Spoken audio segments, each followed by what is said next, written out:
Hi, everybody. My name is Ashley. I'm one of the residential hall directors here on campus. And today we're going to be going into our Adulting 101 series, Gaining Your Independence. So, like the little blurb that was put out on Instagram stated, being at college is a lot about how you find out about yourself. It's about interacting with people who think differently from you. It's about being able to explore like different options, find new things you might be interested in, might not be interested in, and kind of learning about yourself as you go along. Unfortunately, given our current virtual setting, that's difficult. It's hard to be able to have those communications and have those conversations with people virtually because you're not able to have that face to face interaction. You're not able to gauge how the other person is interacting with you. And sometimes those conversations, if they do happen virtually, are prolonged. So you'll put a post or you'll put a comment, and someone might not respond for a couple of days. Someone might respond immediately, or it might be a week before somebody responds. So those conversations are often drawn out, making them less engaging and less easy to understand. And there's a lot of, inflections that you can have in your voice. And when you're talking, like I do, I inflect a lot when I talk. I use a lot of I go up, I go down, I use my hands a lot. But you can't really get that virtually. So it's difficult to do. So I kind of wanted to go over in a presentation that I'm about to pull up some tips and tricks on how to still find your independence, still be able to find ways to be yourself and learn about yourself, even from a virtual setting. So I'm going to share a PowerPoint with you guys.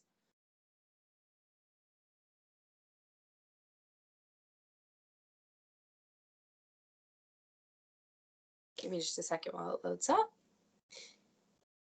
Awesome. Gaining your independence. So please bear with me as I talk through. There's not a lot of words on these slides, mostly pictures that hopefully you guys will enjoy as we go through.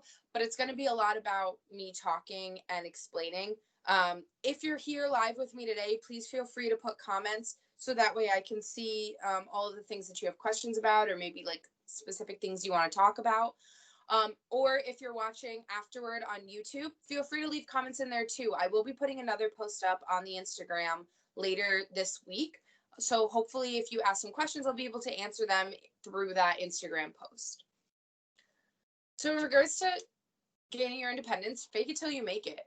It sounds silly, and it might not sound like that's the way to go, but it's true. If you exude confidence, if you, feel confident and you're friendly, dressing for the job that you want mentality, that's a perfect example of faking it till you make it, right? So you need to be confident in what you're doing and who you're talking with. So if you want to start to find your independence, start thinking about the avenues that you want to go, start thinking about the jobs that you're interested in, or maybe the career paths that you're looking toward, even if that's not doesn't end up your final destination.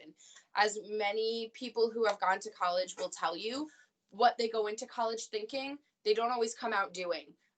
Even if they complete and finish their degree for what they went into college for, doesn't mean that that's what the kind of job that they're going to end up with. It definitely helps them, and it definitely gives them a good background and a good way to have an understanding of what they may have wanted or career paths they may have wanted to go into.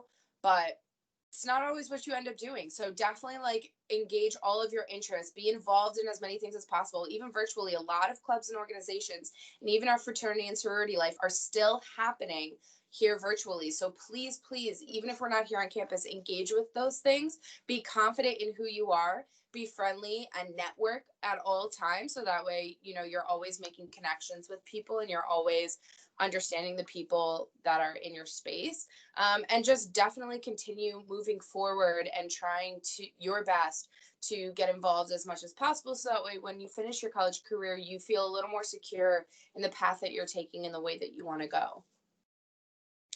Creating a plan is so super important, especially if you came out of high school, or any other higher education place of learning.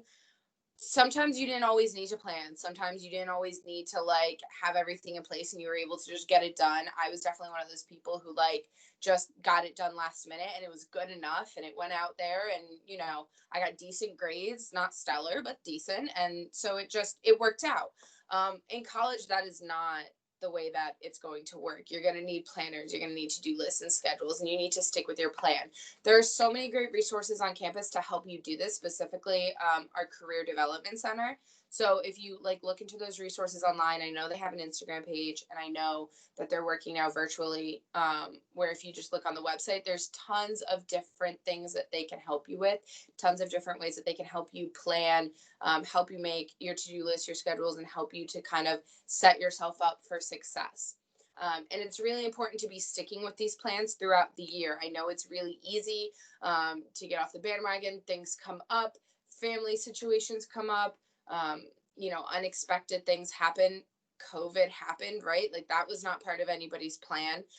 So things do pop up. So when you have a plan in place, it's much easier to kind of navigate around that afterwards than to expect to be able to do everything at the last minute and it just work out. So it's really important to have these things in place when you're trying to gain your independence and you're trying to find yourself and be your own person, is find the systems that work for you. Not every type of planning will work for everyone. Not every type of to-do list will work for everyone. You need to find the schedule that works for you. Is that virtually? Would you rather have it right there at your phone or on your iPad? Or are you a person who needs to write it out so that way it sticks in your brain better and so you're recalling the information better, right? The PowerPoints and presentations that our professors give, those are wonderful. But are they really helping you learn? So find the right ways that you can utilize resources available to you to work with your learning style and the way that you learn best. So that way you can be an independent thinker. You can find ways to help engage yourself, especially in the virtual setting when it's a lot harder to do so when you're not in a classroom. Find those ways that work for you. And if you need help, definitely the career planning office is super helpful. All of the residential hall directors are here to help you. Most of the members on staff, all of us want you to do well. So definitely reach out to us if you're having concerns or unsure of the next place to go. Forming habits, this is also really important. When you set up a plan, you can set it all up in place, but if you're not habitually continuing with that plan or following through with your actions, then you never know what's going to happen next. Planning for the unexpected, right? So you need to be able to create these habits early on, especially early in your college career, because if you make mistakes here, it's a lot easier to fix them and keep going than say in more of a workplace setting, or when you go into the workforce, or if you're in a more business office. It's a lot harder to start those habits then than it is now when you're fresh in college and have the systems in place to help you along. Definitely, you always have to plan for the unexpected. A good rule of thumb that I always go by is plan for the worst, expect the best. And so that way you always have preparations in case something happens, but you continue to move forward. And then holding yourself accountable.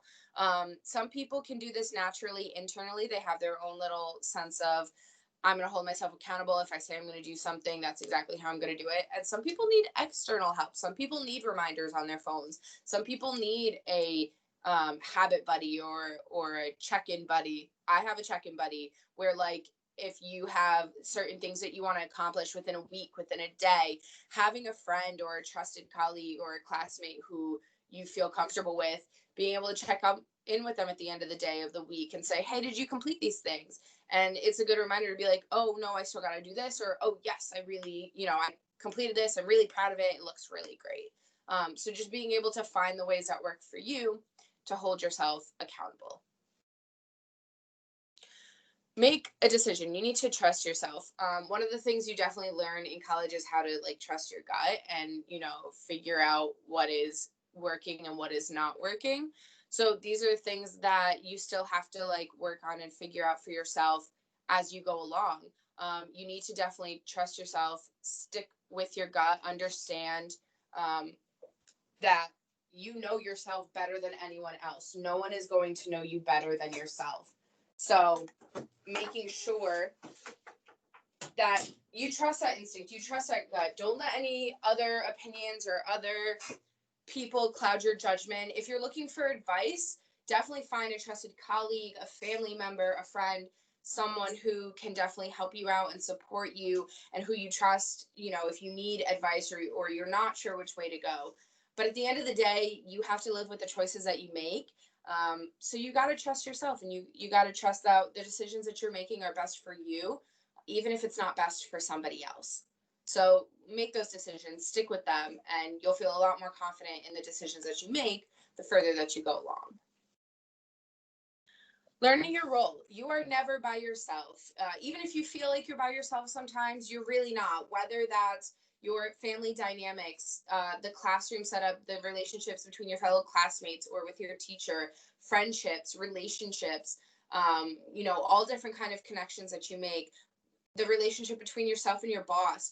You kind of got to learn what your role is within those platforms and how to navigate from one role to the next. So that way you can make all of these spaces work for you. So kind of what I mean by that is in your friend group, you may have one kind of role where you may be more wild, a little bit crazy, right? You may be a little bit more reckless when you're with your friends. And then when you're in the classroom, you definitely feel like you have a much more level head and are thinking through all of the words that you're saying to your professor, to your classmates, because you want to make sure it sounds like you understand the material and you know what you're talking about.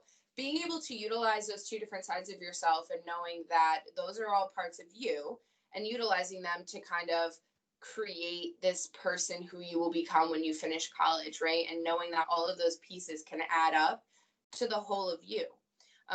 So be able to play on those pieces and recognize those different parts of you. It's not being fake. It's not pretending to be something that you're not.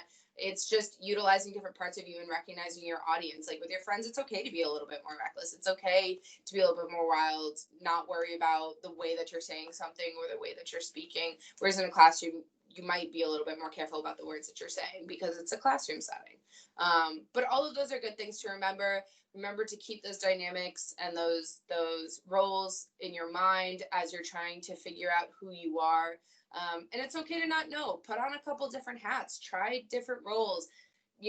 Be more whatever you want to be more of, and try it out. And if it works for you and it feels natural, great. Maybe it's another role that you can add to your pack.